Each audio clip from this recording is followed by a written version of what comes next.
ঘটনাটা কালকে আমরা হচ্ছে একটা ছোট্টখাটো একটা জায়গা থাকি আমার বাবার মৃত্যুবাসী মানে তার বেড়া তো খাইয়ে এসে বিশাল করাইছে মানে কিছু কাপড় টাপড় কিনছে একটু আর বাবার ফোন দিয়ে বলছে তোমাদের গেঞ্জি কিনতে আসি রাত্রে মানে বিকাল 3টার দিকে আসি বিশাল করে তো মার্কেট কিছু কাপড় টাপড় কিনা বাড়িতে রোনার সময় তো রাত্রে আওয়ার সময় শুনছি আমরা তো হয়তো আসলাম না কাছে তো পরে শুনছি যে আপনার ওই আসার সময় রাস্তা নাকি ক্রস করতে হয়েছে একটা বাইসাইকেলওয়ালা তো ওরে বাসে তো গিয়া ব্রেক মারছে ব্রেক মারার সাথেই মানে ঘটনা ঘটে গেছে তো বাইকটাও পাল্টে গিয়া ওইখানে নাকি শুনছি স্পট ডেট হয়ে গেছে আর তারপর আমরা লাইভের মাধ্যমে দেখছি তারপর আমরা ওইখানে এসে খবর নিলাম আর কি বিশালগঞ্জ তখন বলছে জেগি আনছে তো জেগি আমরা সাথে সাথে ঘুরে আছি আস্তে আস্তে 9টা বাজে গেছি গিয়া দেখি এই শুনি ডাক্তার বলছে সে আর নাই।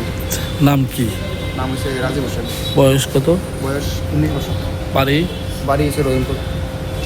কি করতো? লেখাপড়া করে কি 12 পরে কোন স্কুলে? রহিমপুর দ্বাদশ শ্রেণীতে। কয়টার সময় ঘটনাটা? ঘটনা ঘটছিল 7টা 10।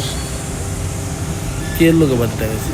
বাইকটা হ্যাঁ একটা বাইক কিনছিল 3-4 দিন হচ্ছে বাইকটা নিয়ে বাইসাইকেলের সাথে আর বাইসাইকেল নাকি হ্যাঁ নাকি রাস্তা ক্রস করতেছে বাইসাইকেলটা রাস্তা খালি নিজে নিজে হয়েছে? হ্যাঁ রাস্তা খালি ছিল মানে আসবার পথে ওই সাইকেলওয়ালা যেটা শুনলাম আর কি একজন দেখছে নাকি সাইকেলওয়ালা রুট ক্রস করতেছে বাইকটা দেখে ওই সাইকেলওয়ালা দাঁড়াই গেছে দাঁড়াই থেকে মনে করছে অ্যাম্বুলেন্সের পেছন দিয়ে পড়বো তো ওই আবার সাইকেলওয়ালা আবার পেছনের দিকে তার সাইডে গেছে তো এখানে বাড়ি গিয়ে আর সব ঘটনা গেছে মানে যতটুকু শুনছি আমরা দেখছি না মানে নিজে নিজে হয়েছে? হ্যাঁ নিজে নিজে ওইখানে স্থানীয় বাইকটা কিনছে কয়জন হয়েছে?